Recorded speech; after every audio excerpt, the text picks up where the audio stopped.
అదే RTV app వార్తల్ని క్షణాల్లో చదివే అవకాశం ఉంటుంది. ఒక న్యూస్ పేపర్, ఒక టెలివిజన్ ఛానల్ మీ చేతుల్లో ఎప్పుడూ ఉంటాయి. కళ్యాణదుర్గం నియోజకవర్గంలో తెలుగుదేశం అభ్యర్థి అమిలినేని సురేంద్రబాబు పెద్ద ఎత్తున గ్రామాల్లో పెద్ద ఎత్తున తిరుగుతున్నటువంటి పరిస్థితి చూడవచ్చు. మనం విజువల్స్ లో కూడా పెద్ద ఎత్తున అమిలినేని సురేంద్రబాబుకి కళ్యాణదుర్గం నియోజకవర్గం గ్రామాల్లో సైతం కలియ తిరుగుతున్నటువంటి అమిలినేని సురేంద్రబాబు తెలుగుదేశం అభ్యర్థిగా కూడా ఖచ్చితంగా ఘనమైన మెజార్టీతో గెలుపొందబోతున్నారని చెప్పేసి తెలుగుదేశం నాయకులు చెప్తున్నటువంటి నేపథ్యం.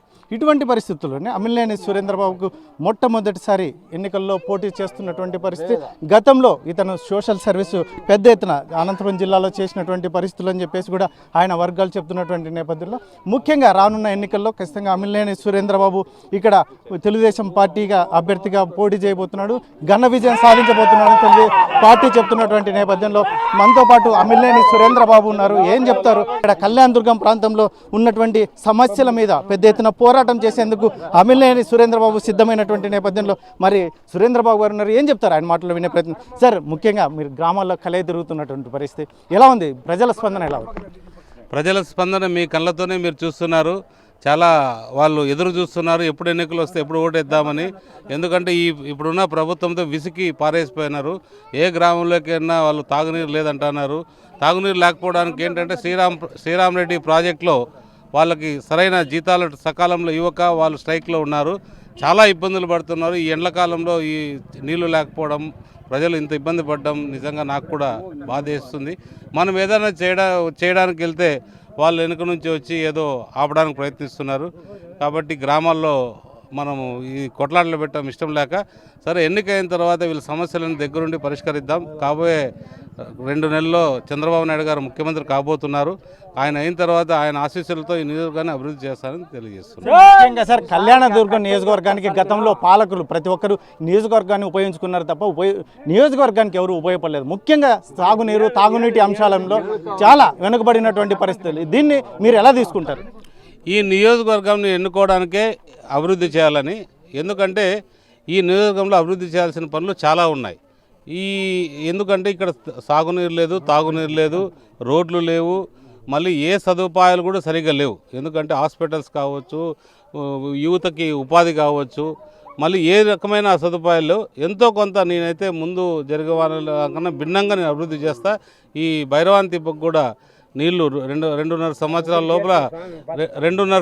లోపల 114 చెరువులు నీళ్లు ఇవ్వడం ఖచ్చితంగా నేను నెరవేరుస్తానని తెలియజేస్తున్నాను. సార్, ముఖ్యంగా సార్ ఇంతవరకు గతంలో మంత్రి ఇక్కడ ప్రాతినిధ్యం వహించినటువంటి పరిస్థితి, ఇక్కడ గ్రామాలకు రోడ్లు కూడా లేనటువంటి పరిస్థితి, చాలా అధ్వానమైన రోడ్లు, గుంతలమైనటువంటి రోడ్లు ఆ మంత్రికి విన్నవించుకున్నా కూడా పట్టించుకోలేదని చెప్పేసి ఇక్కడ ప్రాంత ప్రజలు చెప్తున్నారు. దీన్ని ఎలా చూస్తారు?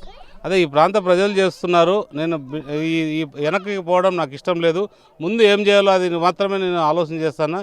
మనం ముందు ఏ విధంగా అభివృద్ధి చేయాలో ఆ దృష్టిలో పెట్టుకొని అభివృద్ధి చేయడానికి నేను ప్రయత్నిస్తాను. సార్, ఇప్పుడున్న పరిస్థితుల్లో తెలుగుదేశం పార్టీలో కొంతమంది మీకు అసమ్మతిగా ఉన్నటువంటి వీరిని ఎలా కలుపుకొని పోయే అవకాశం? అందరూ కలిసిపోయారు. అసమ్మతి అనేది ప్రస్తుతానికైతే ఏమీ లేదు. 95% అందరూ కలిసి తిరుగుతున్నాం. ఏ విధమైన అందరికీ తెలుగుదేశం మీద అపారమైన ప్రేమ, చంద్రబాబు నాయుడు గారిని ముఖ్యమంత్రి సంకల్పంతో అందరూ కలిసి పార్టీ కోసం పనిచేస్తున్నారు. సార్, ముఖ్యంగా ముగ్గురు ఏదైతే ఉందో తెలుగుదేశం, జనసేన, బీజేపీ కలిసిన నేపథ్యంలో ముఖ్యంగా చంద్రబాబు నాయుడు గెలవలేకనే ఇట్లా పొత్తులు పెట్టుకుంటున్నారని వైసీపీ చెప్తుంది. దీన్ని ఎలా చూస్తారు సార్? మీరు ఒకటి ఆలోచన చేసుకోవాలి. జనసేన వాళ్ళు 24 సీట్ల నుంచి 21 సీట్కి వచ్చారు. అంటే వాళ్ళు 24 సీట్లలో గెలవలేక కాదు, 24 సీట్లు 23, 21కి రావడం అంటే ఈ రాక్షస పాలనకి సమరగీతం పడాలంటే మనం ఓట్లు చీలుకోకుండా ఒక సమిష్టిగా వెళ్ళాలనే పట్టుదలతో బీజేపీ కానీ, జనసేన కానీ, తెలుగుదేశం కానీ ముందుకెళ్తున్నాయి. దాంట్లో ఏ విధమైన అపోహ లేదు. ఖచ్చితంగా తెలుగుదేశం ఒంటరిగా పోయినా గెలుస్తుంది. అలా కాకుండా అందరినీ కలుపుకొని వెళ్తే భారీ మెజార్టీతో గెలవడానికి అవకాశాలు ఉంటాయి. పరిపాలన కూడా బాగుంటుంది. బీజేపీని మనం ఎప్పుడైతే కలుపుకుంటామో మన రాష్ట్రం ఈరోజు దివాలాలో ఉంది. ఆ దివాలా కోరు నుంచి మనం బయటకు రావాలంటే ఖచ్చితంగా బీజేపీ సపోర్ట్ కావాలి. వాళ్ళ నుంచి మనకి ఆర్థిక సహాయం కావాలి, రాజధాని కావాలి, అన్ని అభివృద్ధి కావాలి. కాబట్టి వాళ్ళ సహాయ సహకారాలు కావాలి. వాళ్ళతో మనం పోవడం చాలా మంచిదని అందరూ కూడా భావిస్తున్నారు. ఇది శుభ పరిణామం నేను తెలియజేస్తాను. సార్, ఫైనల్గా సార్, జిల్లాలో 14 సీట్లకు తెలుగుదేశం పార్టీ, జనసేన, బీజేపీ పొత్తులో ఎన్ని సీట్లు గెలవబోతుంది? 14 గెలుస్తుంది. అన్ని సీట్లు తెలుగుదేశం జనసేన పొత్తుతో అన్ని సీట్లు కైవసం చేసుకుంటుందని ఆశిస్తున్నాను.